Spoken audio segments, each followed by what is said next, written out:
Dear Esther, I sometimes feel as if I've given birth to this island. Somewhere between the longitude and latitude, a split opened up, and it beached remotely here. No matter how hard I correlate, it remains a singularity, an alpha point in my life that refuses all hypothesis.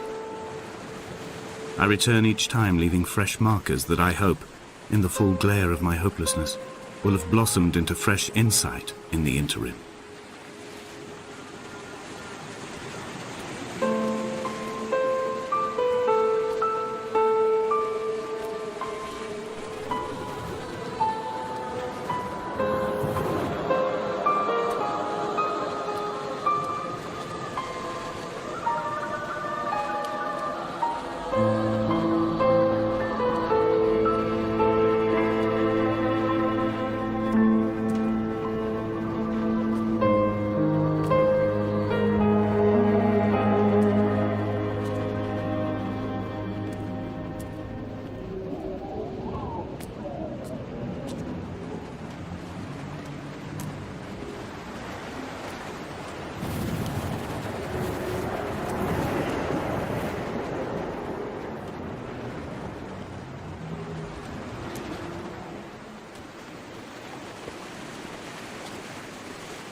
At night, you can see the lights sometimes from a passing tanker or trawler.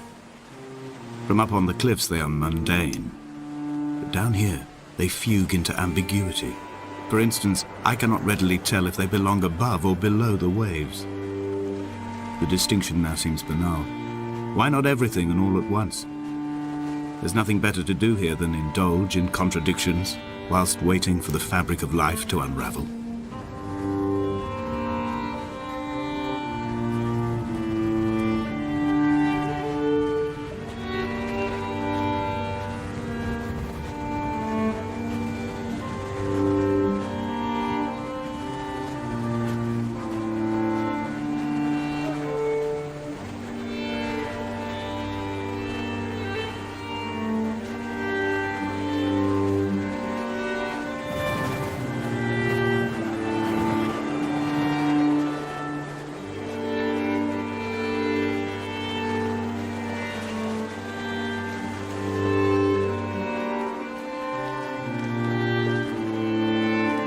Dear Esther, I found myself to be as featureless as this ocean, as shallow and unoccupied as this bay, a listless wreck without identification.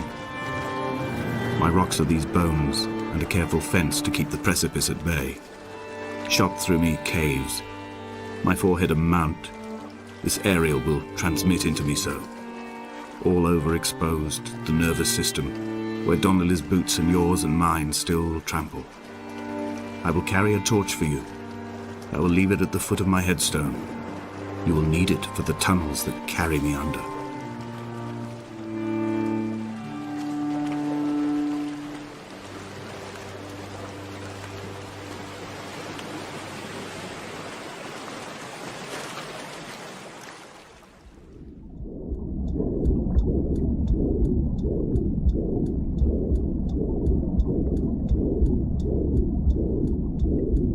Come back.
A wonderful sight. The moon cresting the junction between the cliff path and the stone circle. It cast a shadow of the ridge across the beach, all the world as if you had signed your name in untidy handwriting.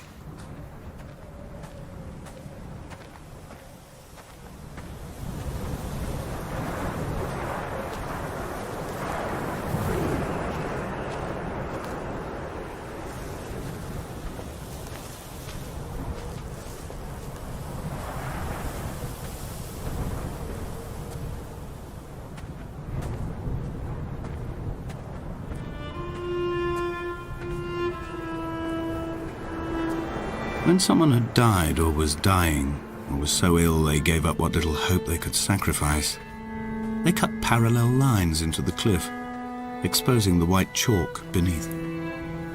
You could see them from the mainland or the fishing boats, and know to send aid or impose a cordon of protection, and wait a generation until whatever pestilence stalked the cliff path died along with its hosts. My lines are just for this. To keep any would-be rescuers at bay. The infection is not simply of the flesh.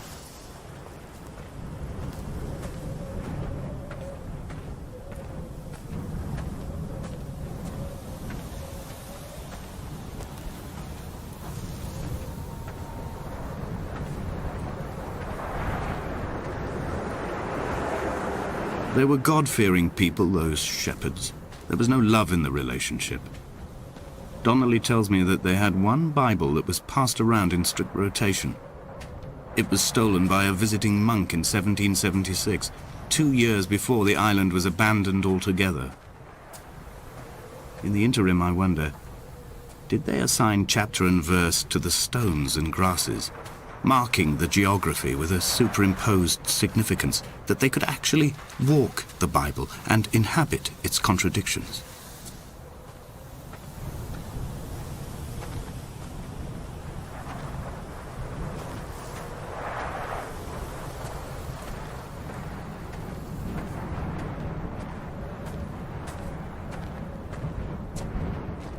Dear Esther, I met Paul. I made my own little pilgrimage. My Damascus, a small semi-detached on the outskirts of Wolverhampton. We drank coffee in his kitchen and tried to connect to one another. Although he knew I hadn't come in search of an apology, reason or retribution, he still spiraled in panic, thrown high and lucid by his own dented bonnet. Responsibility had made him old. Like us, he'd already passed beyond any conceivable boundary of life.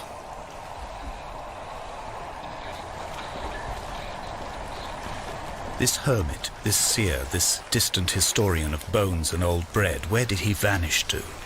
Why, asked the farmers. Why, asked Jacobson. Why bother with your visions at all, if you're just to throw your arms up at the cliff and let it close in behind you and seal you into the belly of the island, a museum shut to all but the most devoted?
I dreamt I stood in the center of the sun, and the solar radiation cooked my heart from the inside. My teeth will curl and my fingernails fall off into my pockets like loose change. If I could stomach, I'd eat, but all I seem capable of is salt water. Were the livestock still here, I could turn feral and gorge. I'm as emaciated as a body on a slab, opened up for a premature source of death. I've rowed to this island in a heart without a bottom, all the bacteria of my gut rising up to sing to me.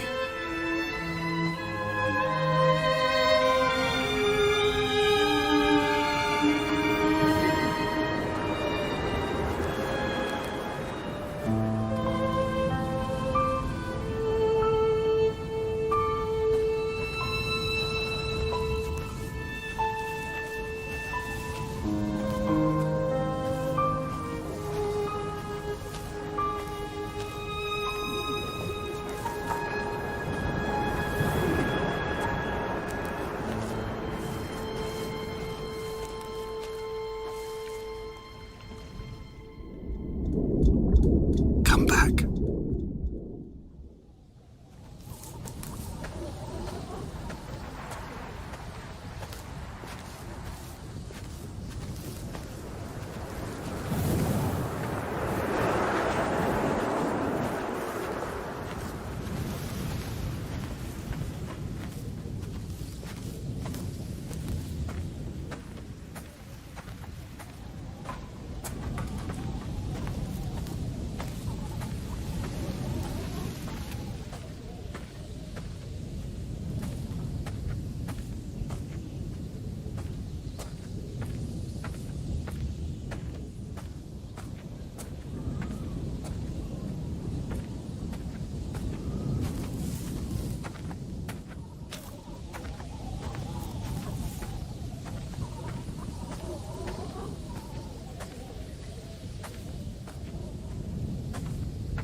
Dear Esther, I have now driven the stretch of the M5 between Exeter and Bristol over 21 times. But although I have all the reports and all the witnesses, and have cross-referenced them within a millimetre using my Ordnance Survey maps, I simply cannot find the location. You'd think there would be marks to serve as some evidence. It's somewhere between the turn-off for Sanford and the welcome brake services, but although I can always see it in my rear-view mirror, I have as yet been unable to pull ashore.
I've begun to wonder if Donnelly's voyage here was as prosaic as it was presented.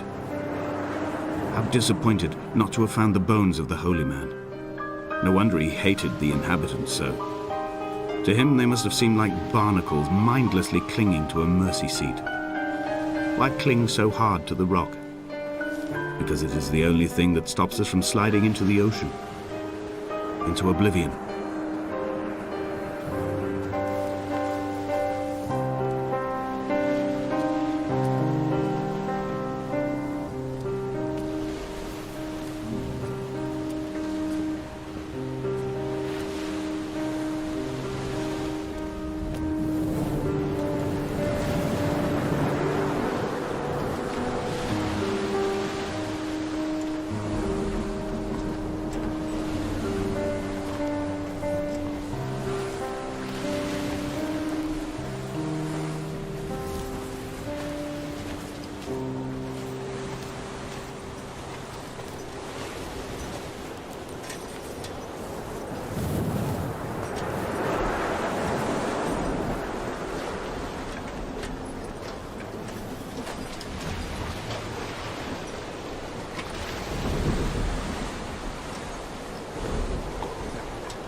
There must be a hole in the bottom of the boat. How else could new hermits have arrived?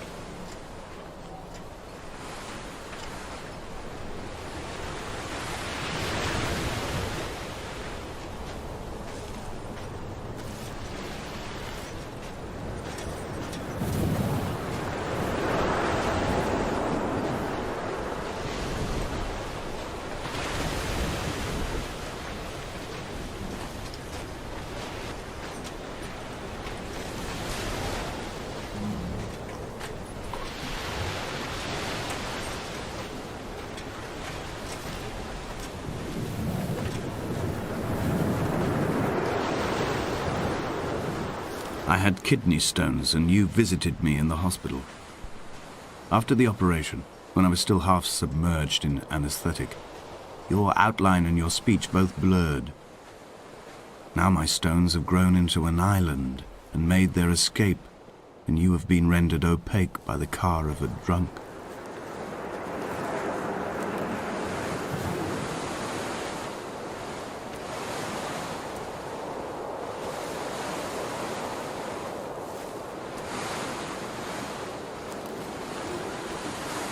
Is this what Paul saw through his windscreen?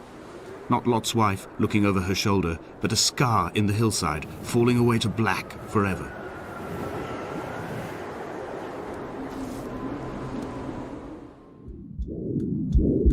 Come back.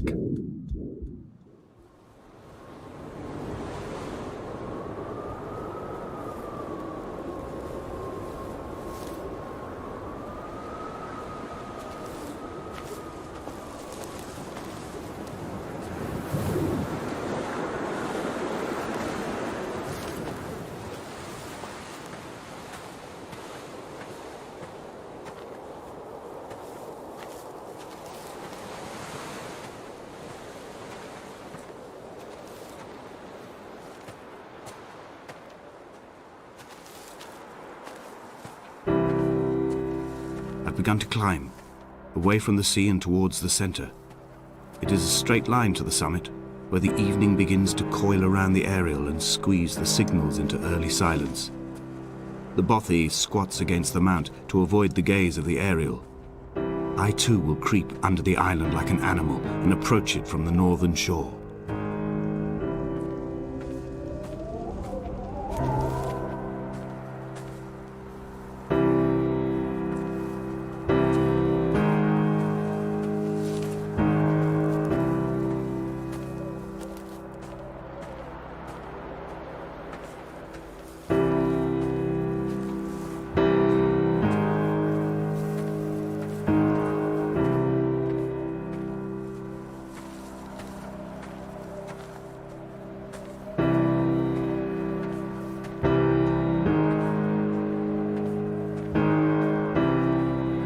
The bothy was constructed originally in the early 1700s.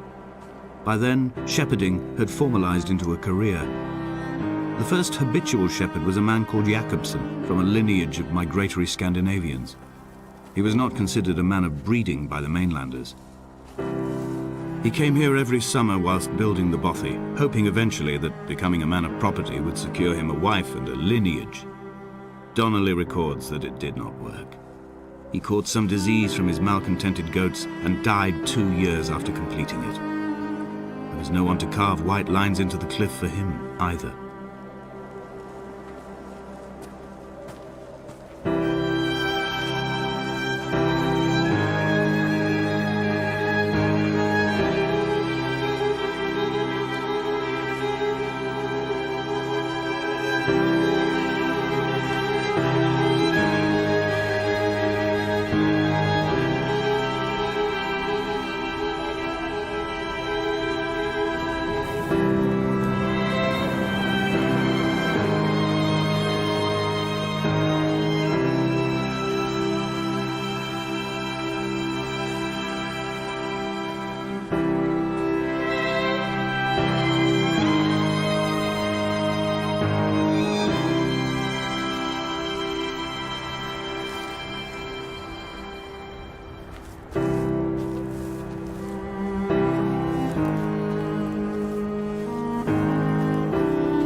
3 cormorants seen at dusk.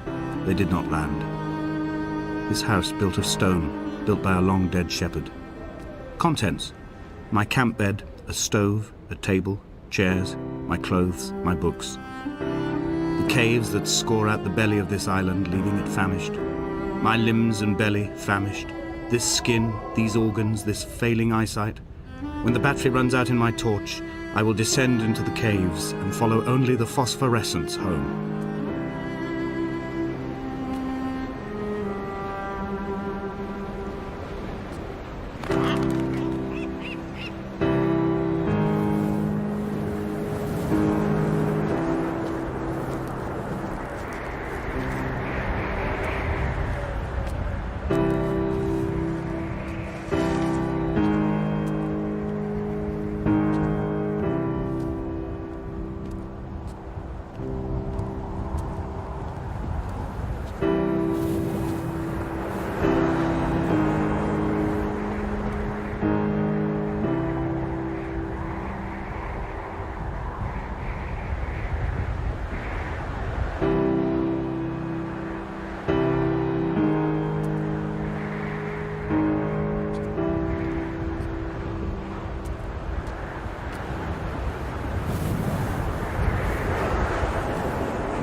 Jakobsen's ribcage, they told Donnelly, was deformed, the result of some birth defect or perhaps a traumatic injury as a child. Brittle and overblown it was, and desperately light. Perhaps it was this that finally did for him, unable to contain the shattering of his heart. In half-light, his skeleton a discarded prop, a false and calcified seabird.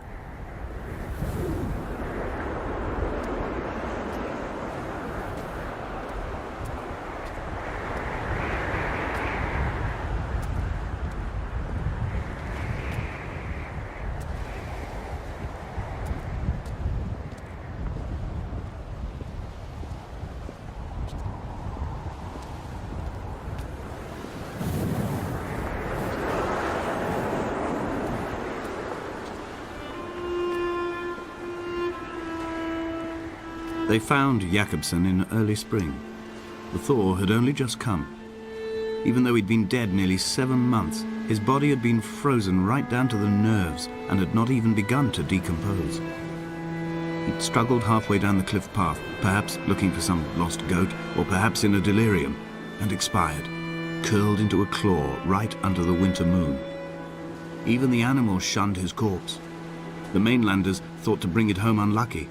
Donnelly claims they dragged it to the caves to thaw out and rot, but he is proving an unreliable witness.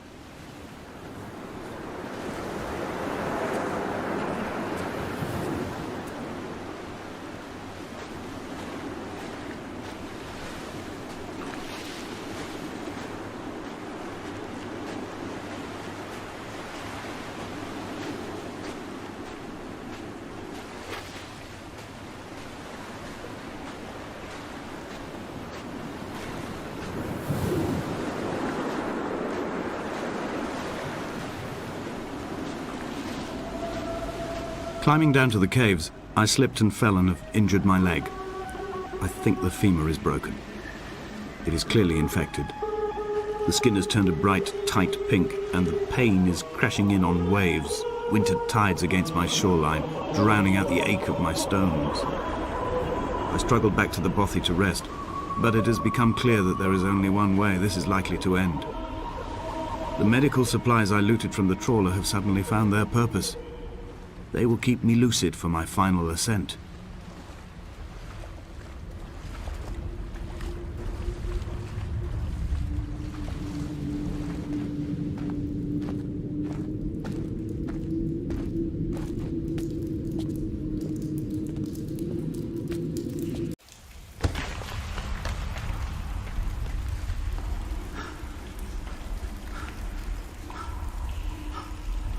Donnelly did not pass through the caves. From here on in, his guidance, unreliable as it is gone from me. I understand now that it is between the two of us, and whatever correspondence can be drawn from the wet rocks.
It was as if someone had taken the car and shaken it like a cocktail.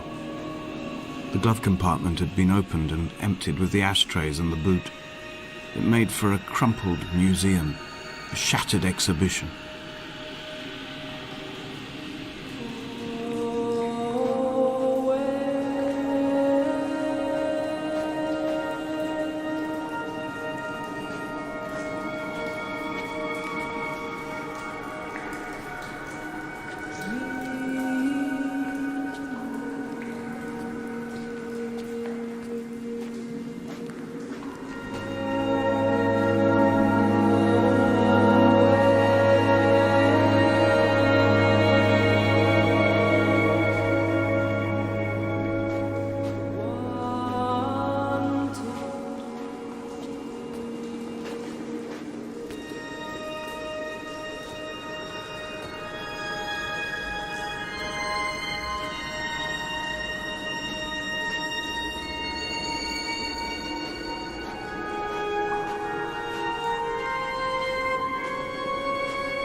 If the caves are my guts, this must be the place where the stones are first formed. The bacteria phosphoresce and rise, singing through the tunnels. Everything here is bound by the rise and fall, like a tide. Perhaps the whole island is actually underwater.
When I was coming round from the operation, I remember the light they shone in my eyes to check for pupil contraction.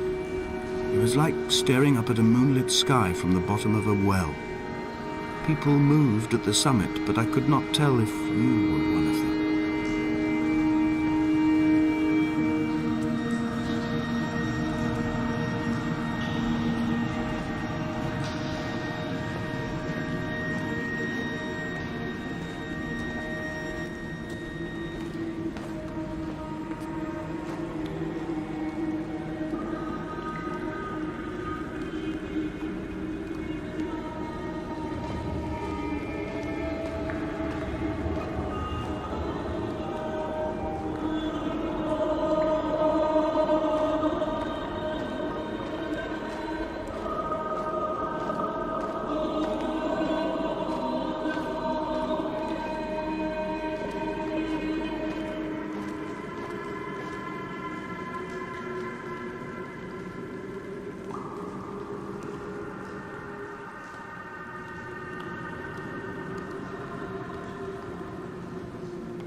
wish I could have known Donnelly in this place.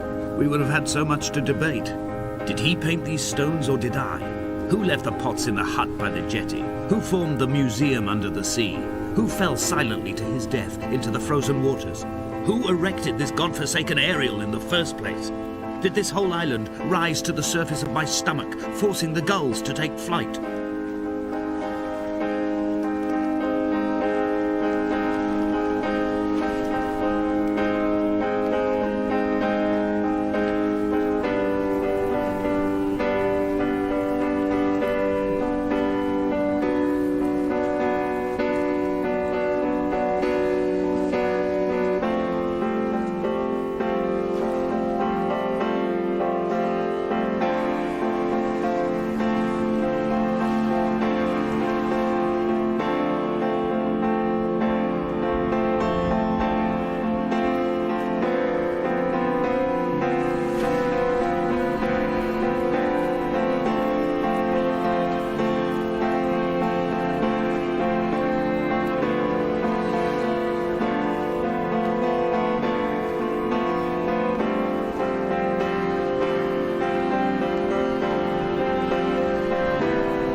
Begin to assemble our own version of the North Shore. We will scrawl in dead languages and electrical diagrams and hide them away for future theologians to muse and mumble over. We will send a letter to Esther Donnelly and demand her answer.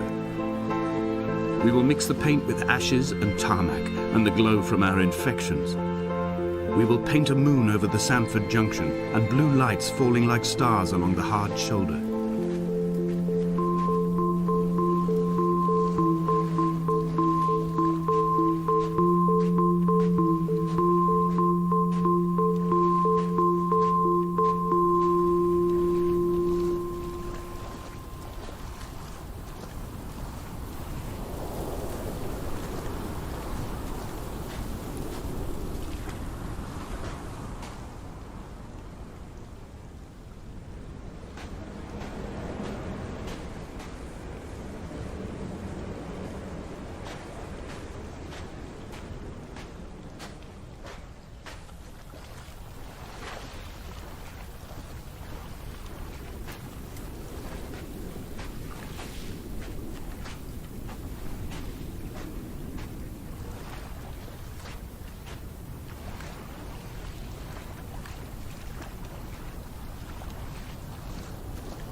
There were chemical stains on the tarmac, the leak of air conditioning, brake fluid and petrol. He kept sniffing at his fingers as he sat by the roadside, waiting as if he couldn't quite understand or recognize their smell. He said he'd been travelling back from a sales conference in Exeter. He'd stopped for farewell drinks earlier, but had kept a careful eye on his intake. You could hear the sirens above the idling traffic.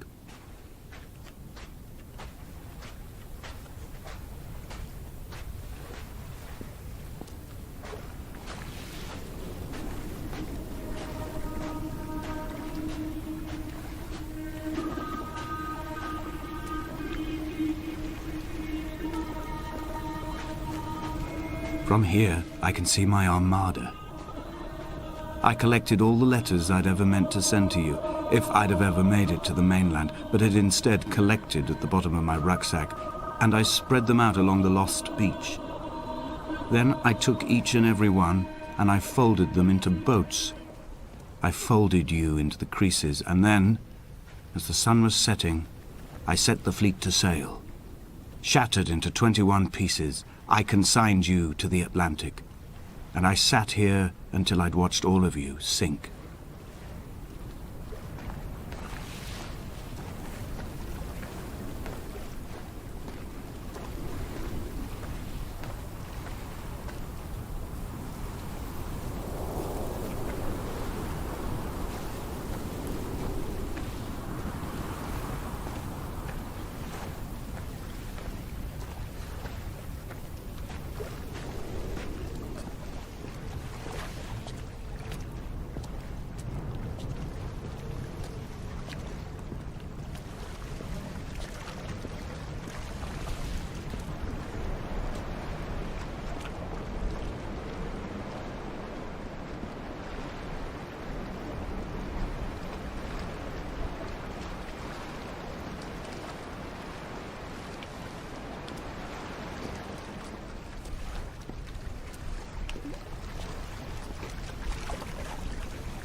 A sound of torn metal, teeth running over the edge of the rocks, a moon that casts a signal as I lay pinned beside you, the ticking of the cooling engine, and the calling from a great height, all my mind as a bypass.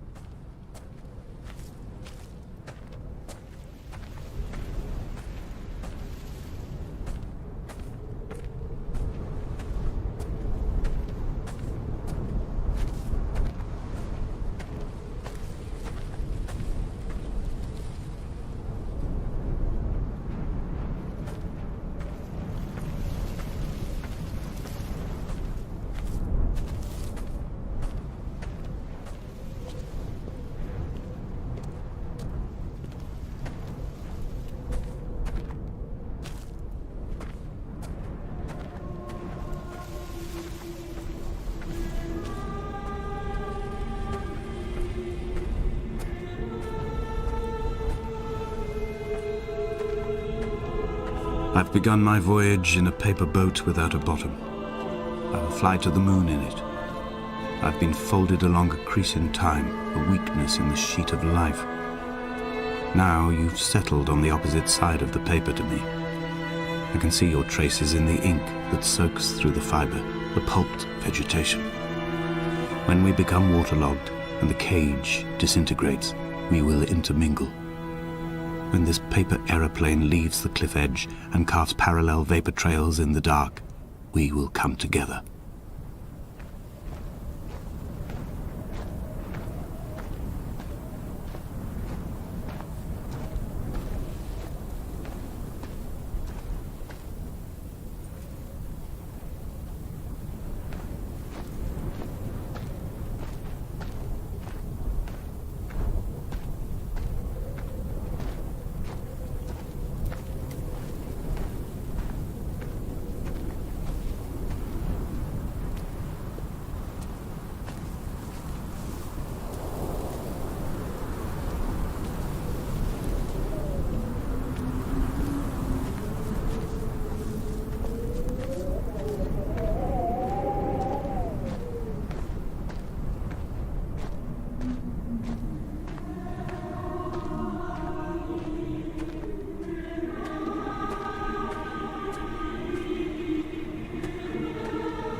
If only Donnelly had experienced this, he would have realized he was his own shoreline, as am I.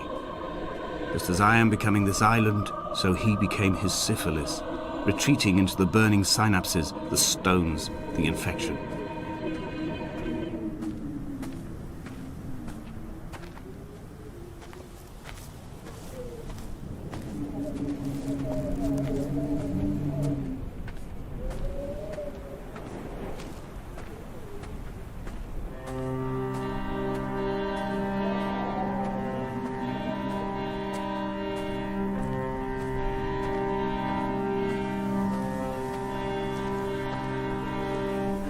The stones in my stomach will weigh me down and ensure my descent is true and straight. I will break through the fog of these godforsaken pills and achieve clarity. All my functions are clogged, all my veins are choked. If my leg doesn't rot off before I reach the summit, it will be a miracle. There are 21 connections in the circuit diagram of the anti-lock brakes. There are 21 species of gull inhabiting these islands. It is 21 miles between the Sandford Junction and the turn-off for home. All these things cannot, will not be a coincidence.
A gull perched on a spent bonnet, sideways, whilst the sirens fell through the middle distance and the metal moaned in grief about us.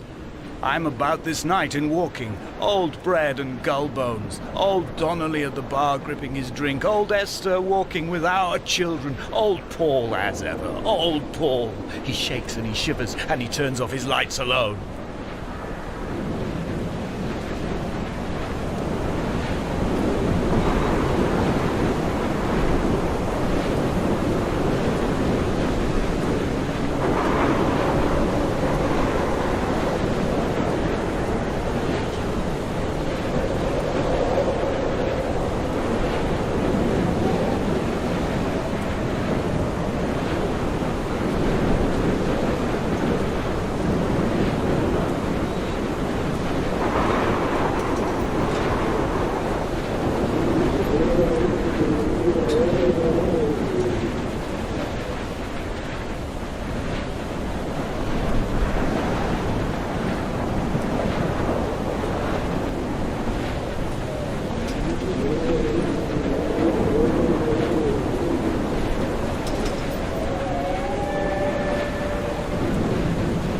I am the Ariel. In my passing, I will send news to each and every star.